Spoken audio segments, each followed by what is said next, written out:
Welcome to Dad's Next Project. All right, Jeremy. So you're rock star in business. Like, you're a local celebrity in our hometown. Very rarely do I run into anybody who doesn't know who you are. How have you driven that? What was your purpose of getting to where you're killing it in real estate? You own a pest control company that's growing like crazy. So my wife would probably, she probably has more to say about the subject than I do. I am, I don't know, energetic. I have a lot of energy. I just always want to be doing things.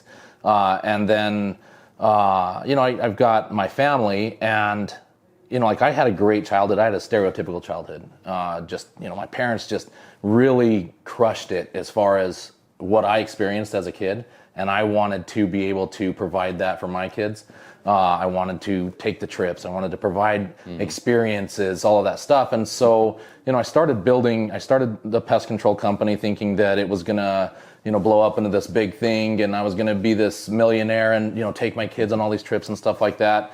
And while the pest control company is doing great, it's definitely been a little slower than I had originally imagined, but it's been going well. And when I finally got the pest control company situated to a point where I didn't have to be involved in the day-to-day, I thought that, well, that's actually my wife suggested that we also get in the real estate, and that, that would push us further and closer to the point that we were wanting to be able to provide all of these experiences for the kids. Not that we weren't already, doing stuff with them, but, it was just, like I said, the pest control company wasn't growing as quickly as I thought it would. So we started getting into real estate, and that just kind of sped everything up as far as all of that. So, it's just been, that's kind of the whole thing, is just we wanted to get ourselves set up so that we could provide these experiences for our kids. The oldest, it's actually my stepdaughter, Taya.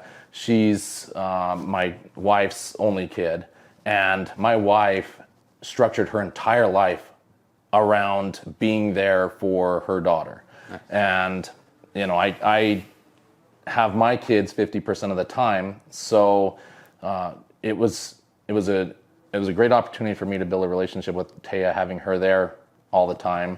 Then, having my kids, it was a great integration. We were able to start doing things. We had, just having these businesses, having the pest control company, self-sufficient. We have a great manager, Kyle. We have an office staff. We have technicians. They're working that. I do real estate. That can be done from anywhere. So, we take trips. We go do things like that. It's been great. So when you started the pest control business, were you working a 9-to-5? Were you an employee? I was an employee at another pest control company. Okay. I was their training manager. I helped create their training program, trained all of their new employees, and then I was out in the field myself. And, me and a friend just kept talking about it, starting our own company. He was working for the same company. He was a manager that was just in the office every day. And then, like I said, I was out in the field. So we just kept talking about it, and finally just made the jump. So did you just all in, left the other place, started your business?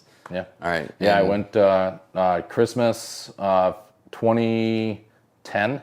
I worked up until something like December 23rd or something like that, and then took the rest of the year off, which was 7 days, and then January of 2011 started Hunter Pest Control.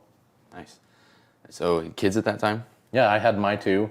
I was married to, my kid's mother, and, she had her job, which allowed me to get the pest control company up and running, and just started working from there. I took a handful of customers that were Jeremy fans, from that company, and but really not very many. And just social media was still Facebook was pretty new to the general public in 2011. Previously it was a college thing. Then it became general public, and I just took advantage of that. I got on Facebook. I started posting about my business everywhere, and then it just kind of took off. So nice.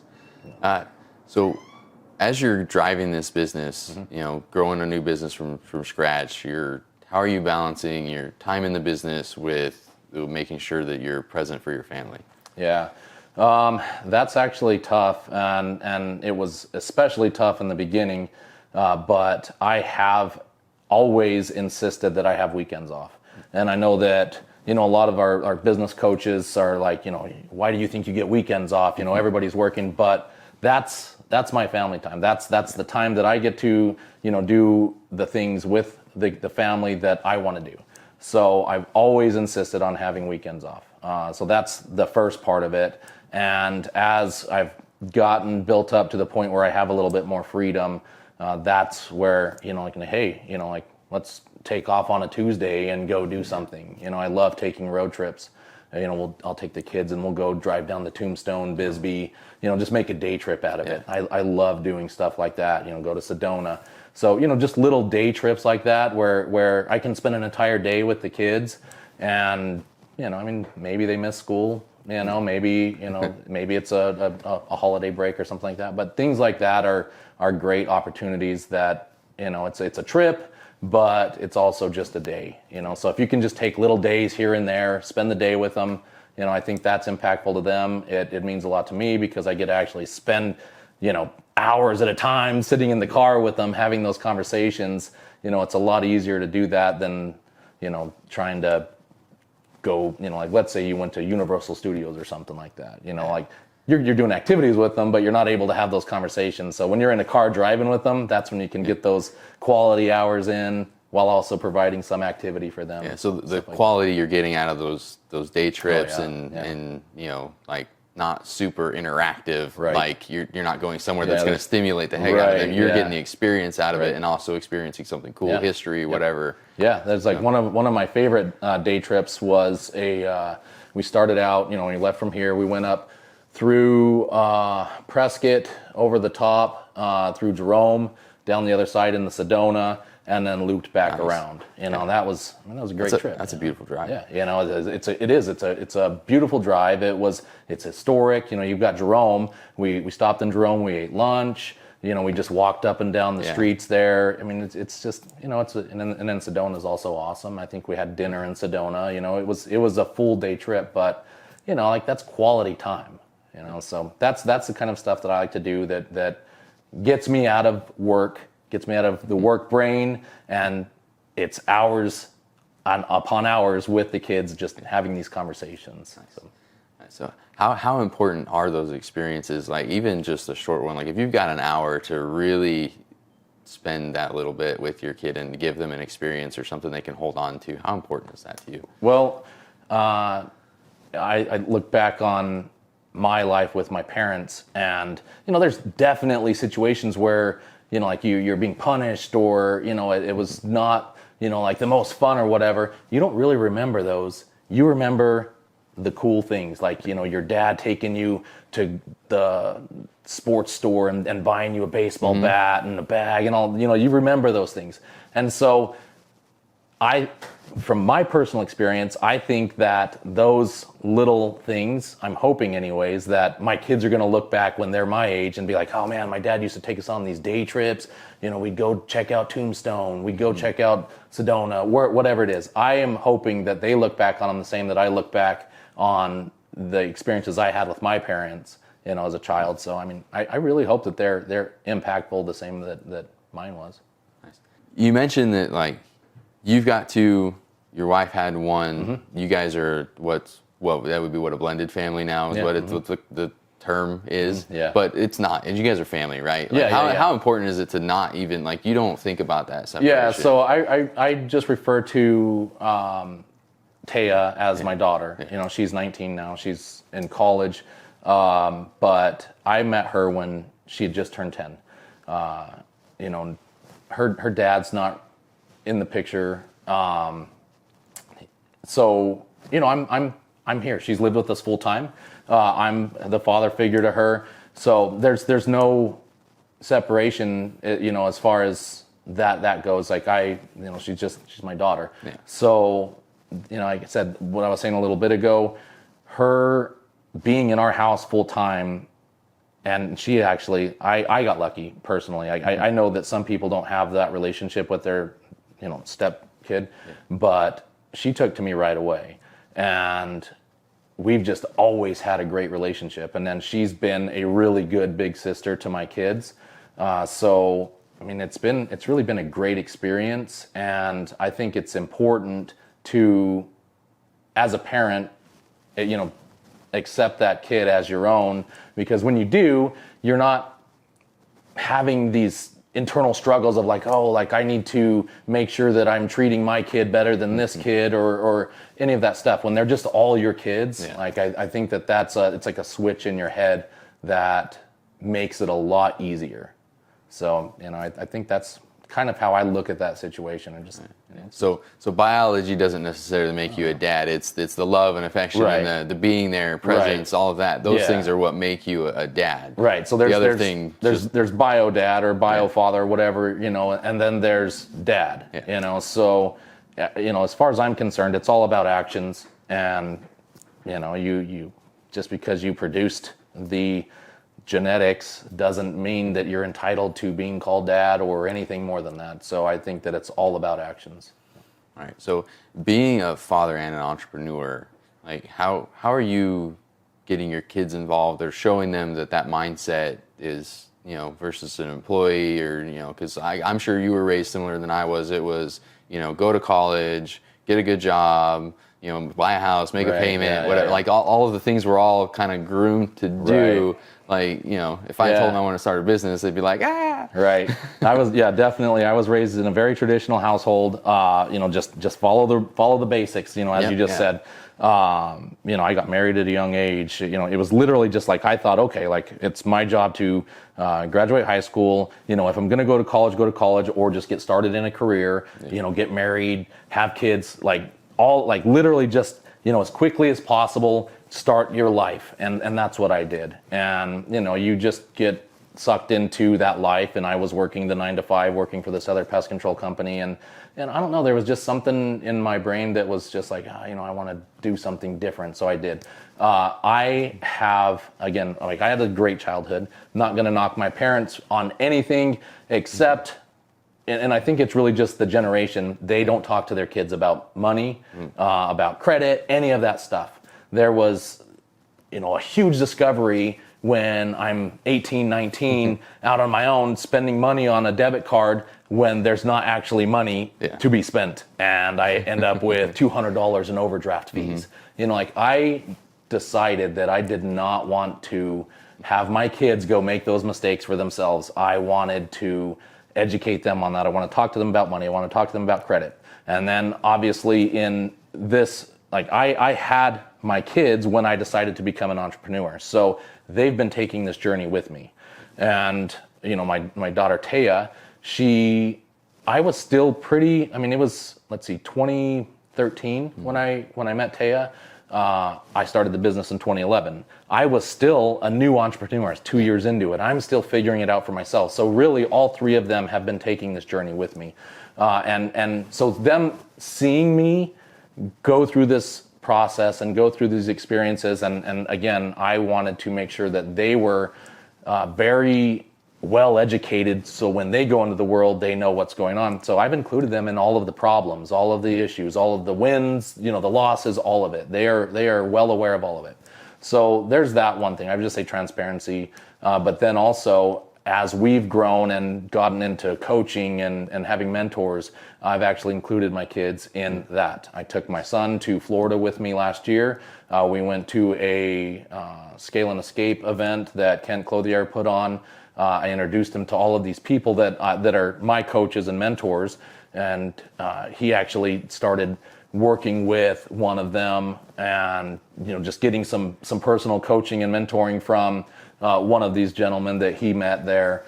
My daughter Taya, she's been to multiple conferences with us. She was actually at MenaceCon in, when was that, January? January. Yeah. So, she was there with us. She's been to conferences in Vegas with us. And she's actually now working for us as an office assistant. Yeah. from not local. Yeah, we actually set her up. So she's at college. She's in Tampa. Yeah. So she's a full-time student and working the family business. And working the family business. And dude, I cannot say enough about how amazing she is doing and how impactful she's been on the business. She's just like man, like she's on spring break right now, so she's here. And she comes in guns a-blazing. She's ready to go, like, oh, we need to do this, we need to do this, we need to do this. So like I've involved them. I've been each summer I hire my son as an assistant to our techs. He's 16 now. So, he started when he was 14. Last year he was 15. He's going into this summer 16, so this will be his third summer working for us. My daughter's 13. She actually went to Meniscon as well. She's just coming into that age where I'm starting to include her in on these conferences and things like that. Meniscon was her first conference. So, it's just really being transparent and inclusive in this whole process so that they know what they're getting into, they know what to expect, and they can make that decision for themselves of whether entrepreneurship is for them or if they just want to go the path of a 9-to-5. That's their choice, but at least they have the knowledge to make it. So awesome. So you gave Taya like a chunk of just massive praise right there, and the way you delivered, I can tell that's not new. Right. So you do that for your kids, right? When they're killing it, you let them know. Yeah, absolutely. Like right? So just by nature, I hold on to praise, but my wife pointed out some time ago that like don't be stingy with your praise. People they're going to react better to sugar than they are vinegar, or however that saying goes. But like honestly, like it's very, very impactful to be giving praise when they deserve it. And honestly, like it just makes me feel so much better as well to be able to express how proud of them I am, how happy I am with their actions. My son, he's currently, he's had some trouble with his grades in the past. And so and you're just like coming down on him. And he even, he stated, he's like, man, Dad, is like every time we talk, you're just wanting to know how my grades are.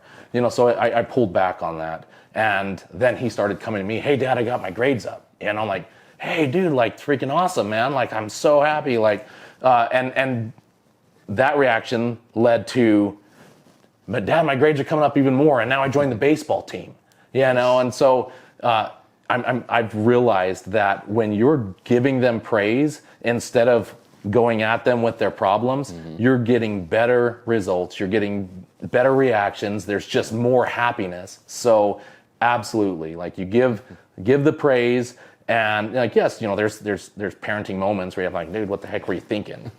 But generally, you just praise, and they're going to feed on that. They're going to love that feeling, and they're going to keep providing actions that that results in that praise. Yeah. So, and then like I said, it just feels so much better to tell somebody how awesome they're doing than tell them how they're doing. Sorry, I don't know. Go for it. I don't care. Right, cool. Yeah. I'm surprised I haven't cursed more. So, do you do that for your employees as well? Yeah, absolutely. You carry that just across the board? So we have weekly meetings, and in the weekly meetings we go around the table and talk about wins. Like, oh, what is a win? Actually, 2 wins. There's a personal win and a professional win. And so I did this in my personal life, and last week I talked to this customer and they did this, whatever. And it's just like making sure that they are feeling appreciated for what they're doing, both in their personal life and in their professional life. I can't do my business. I can't do what I do without them. So it's a pretty regular occurrence that I'll even, just like, hey dude, like I really appreciate you doing this, like here's $50, whatever, just like it, again, it all translates into a better attitude, just really better actions. It's so much better to do that than constantly cutting them down. It's like, I kind of caught myself yesterday. I have a technician that really went above and beyond yesterday.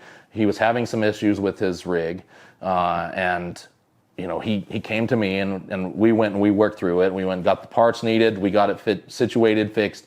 He was back on the road. And, we talked at the beginning of the day about, are you going to be able to finish the work that you have? He's like, you know what, I'll try. it's a lot of, I'm like, all right, well, just do the best you can. If for any reason you feel like you can't, let me know. Well, he busted his ass all day. And he got to the end of the day, he had one service left. This one service was actually a big job that was going to end up taking an hour to an hour and a half, and it was 5 o'clock at this point. He reaches out and he's like, hey, I don't know if I can do this. I'm going to end up getting home way too late. Can we reschedule it? It was one service. And I'm like, oh man, dude, like, come on, man. Like, are you being serious? I kind of started giving him a hard time. And then about 2 text messages into this state, these things, I'm like, dude, he busted his ass all day. And he was dealing with an issue, so I immediately texted him back. I was like, dude, I just want to let you know, I really appreciate you busting your ass the way you did. You did what you could do, we'll figure it out. So, and he hadn't responded to my other text messages. And then I sent him that. And then he immediately responded like, thanks, man. And then he called himself out on how he could have communicated better.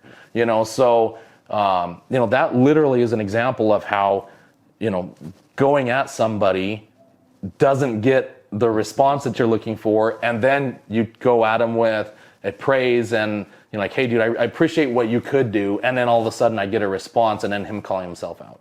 So I think that results in a better experience than the previous. So. Yeah.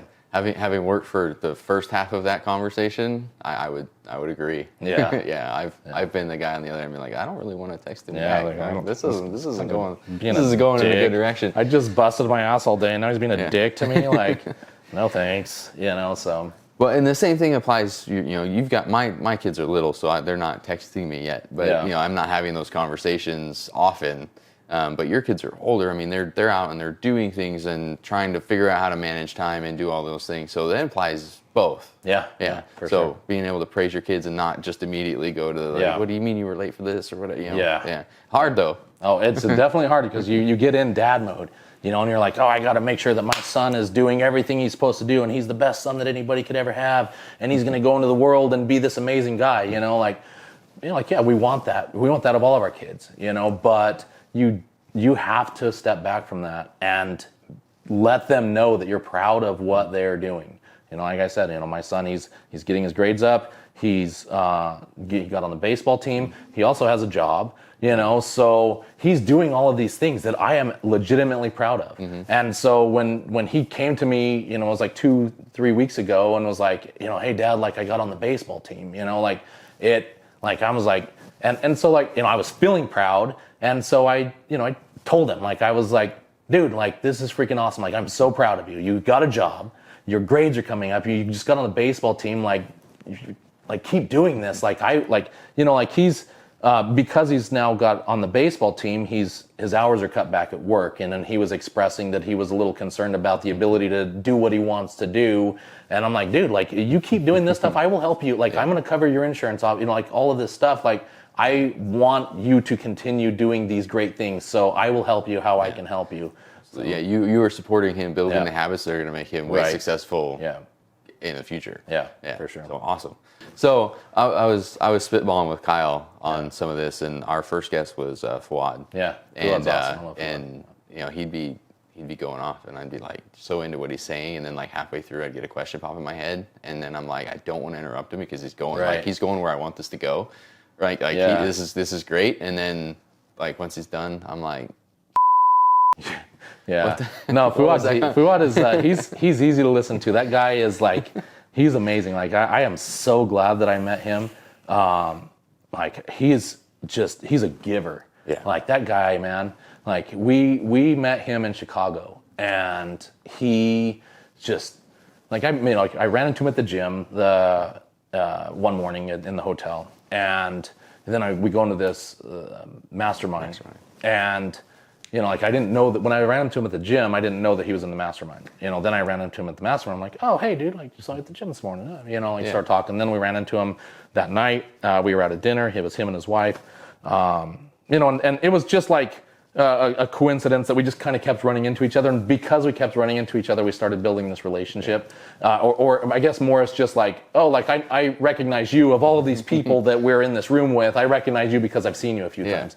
So then when I went to Florida, when I took my son out to Florida, like I had messaged Fuad and just like, hey man, you gonna be in Florida? And he's like, yeah, I will, And he's like, oh, I'm gonna host this dinner. You and your son should come, And so we did. We went, and that's actually where I met Jason and Terrence. They were invited to that dinner as well. But anyways, I am so thankful to have met Fuad, and for him to really take me. He probably will say opposite. But I feel like that he's taken me under his wing. He's just an amazing networker and has a lot of knowledge and just like really likes to pour into people and help them get through whatever it is they're trying to work through. And I am feeling like I feel so like blessed that he kind of took to me and we started building this relationship, because like that guy, he's just an amazing dude. And then like the way that his whole business was started because of his daughter. Yeah. And I'm sure he explained that, but just like, she's got these food allergies. So he buys this place in California so that they can stay there while she's getting these treatments and these things, tests or whatever done. And then he's like, you know what, I like this. I could, Airbnb this or vacation rental this place and, go on from there. And then he just started building his business, and it all started because he was taking care of his daughter. It's like, that just says a lot about the dude, So, I mean, when you have like pure intentions like that and you start, a business that comes from taking care of your kids, like he's going to be extremely successful, and he has been, and he deserves it. So. All right. So this was unintentional, but I want you to all take away from this part right here. He is praising another dad for being an awesome human being, and we absolutely all need to be doing more of that. We were all so critical of each other, especially as men and father figures in general. We're like, no, you do your kids. Mine are over here, and I'm not going to talk to you if I have problems or any of that. Yeah. But just that simple, like you met an individual who is so open and giving in his whole life. Yeah. And now you look up to him with such a respect. Oh, yeah. We need to do more of that. It just, as dads in general. Like that's what I want this to end up as, is it's that open forum for two dads to sit down, have that conversation, talk about, being a dad and providing and nurturing and doing all these things. For sure. And it's just so awesome that it just happened naturally. I just brought up the guy and you're like, well, he's an awesome dude. But like, I completely agree. I mean, we as men, we get caught up in this, like, oh, I got to do everything myself. I'm not going to share my emotions. I'm not going to share my feelings. And that is the dumbest thing that we could do. And I was one of those guys up until I met my wife. And she,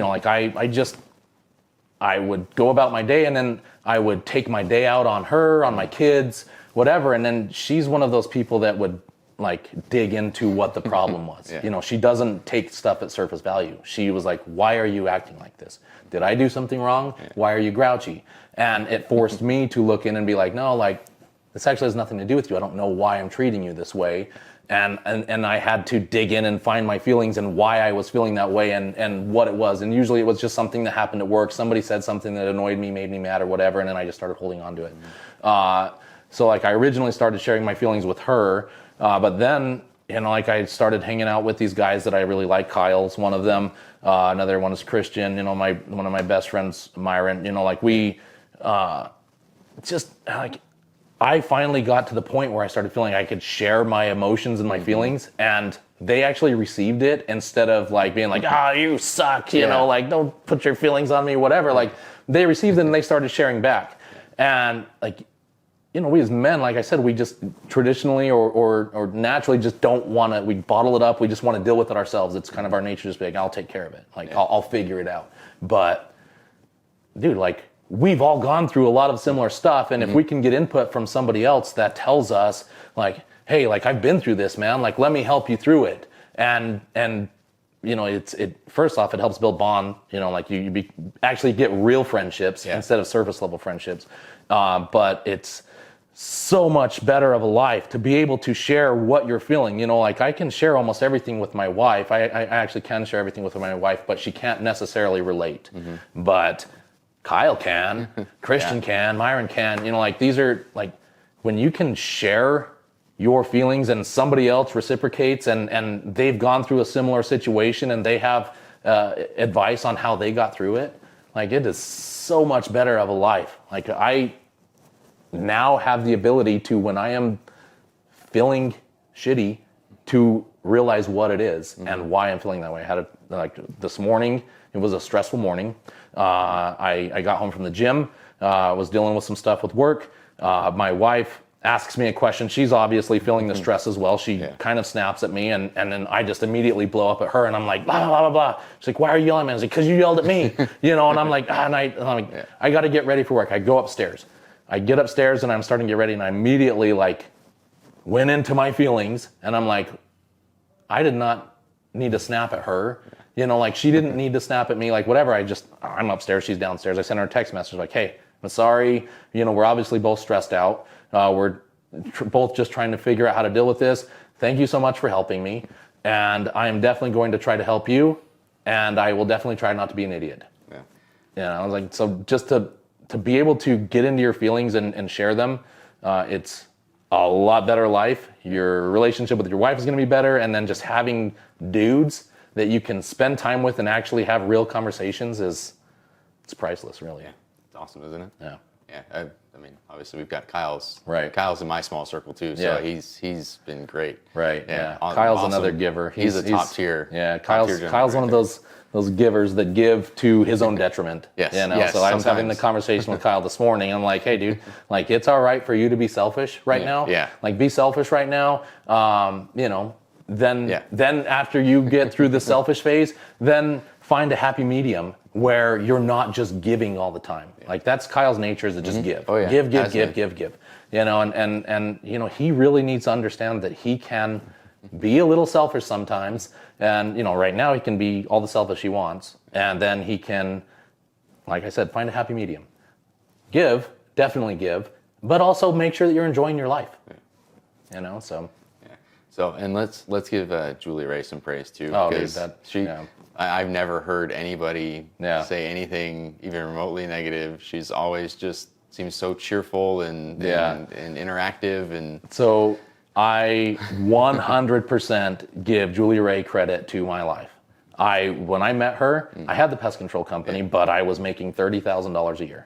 I had my kids, and I was living in the cheapest house in Maricopa, and after I paid all of my bills, I had $200 a month left over to eat, and if my kids needed clothes or something, that was there was one time my son and my daughter, they were running around my kitchen table, and one of them had knocked over a glass of water from the table, and it was wet on the tile. They were running around it. My son slips straight on his head. Big giant knot on the back of his head. It still bothers me to this day. I should have just figured it out, but I didn't have money to take him anywhere. I didn't have insurance. I was a business owner. So no insurance and no money. So I'm like, dude, I hope you're okay, because I can't take care of this. That's where I was at before I met Julie Ray. So I met Julie Ray. She immediately started covertly, secretly, maneuvering, making moves to better me. I don't know what she saw in me. I keep telling her to this day, I don't know what the heck you were thinking, because I was fat, I was poor, I had this business owner, I had, my 2 kids. I don't know what you were thinking. I literally all of the bad things: short, fat, bald, 2 kids, poor, but she stepped in. She said, secretly, covertly making some moves. She was bringing me breakfast every morning, and that breakfast was about a quarter of the size that I would normally eat. I quickly lost a bunch of weight, and then she was like, hey, we need to buy a house. I'm like, are you crazy? I make $30,000 a year. How can we buy a house? She had her job, but it was she was dealing with some stuff herself, so we were actually not able to use her job for income when we bought this house. I'm like, dude, I can't buy a house. I had the credit, I had the W-2s, she had cash, but we made it work. So we bought a house together. Then, like I said, she in the first 5-7 years of our relationship, she wasn't involved in hunter pest control. She was just kind of giving me some advice on the side, and I would make some moves and maneuvers. And we finally got, like I said, the pest control company situated, and then we got in the real estate, and that's where, it started taking off. But again, everything was was her. The reason why I'm sitting on this couch is her. Like, you know, like I never went to any kind of conferences or anything that was making me feel, you know, like I needed to better myself. I was just trying to figure it out myself, you know. So, you know, that's, again, everything that I have is a credit to her. You know, she's a powerhouse, really. You know, she's a killer. So, in a good way. All right, so last question. Yep. What does Dad's next project mean to you? Oh, wow. So, what does Dad's next project mean to me? I think it would really be just how, like, what are moves that you can make as a dad to make sure your kids, one, enjoy their life, have a great life. I guess that's 1, 2. Enjoy their life, have a great life. Is that 1? Yeah, we can call it 2. Enjoy their, 1, 2. Enjoy their life, have a great life. 3, they are prepared for life. Because as we know, the current education system does not prepare them for real life. It is our job as parents, dads, moms, whoever, to educate our kids on, you know, credit, money, what to expect in real life. Because right now everything's kind of handled for them. They just, you know, they do what they do, and like, you know, they get a grade based on their actions, but like, that's not real life. You know, real life, you have to decide whether you're going to get up and go to work that day or you're gonna be lazy and call in sick, you know? You know, you need to know the difference between being actually sick and incapable of going to work, or I just need to toughen up and go to work today. So, you know, that's the kinds of things that I think. So, you know, that's it, really, just, you know, making sure they're enjoying their lives and making sure they are prepared for life. You know, like, so the next project is sending good, honest people into the world. Awesome. Yeah. Awesome. I dig it. Thank you for being here, Jeremy. I appreciate it. Yeah, Daniel, thanks for having me. I really appreciate it. Absolutely.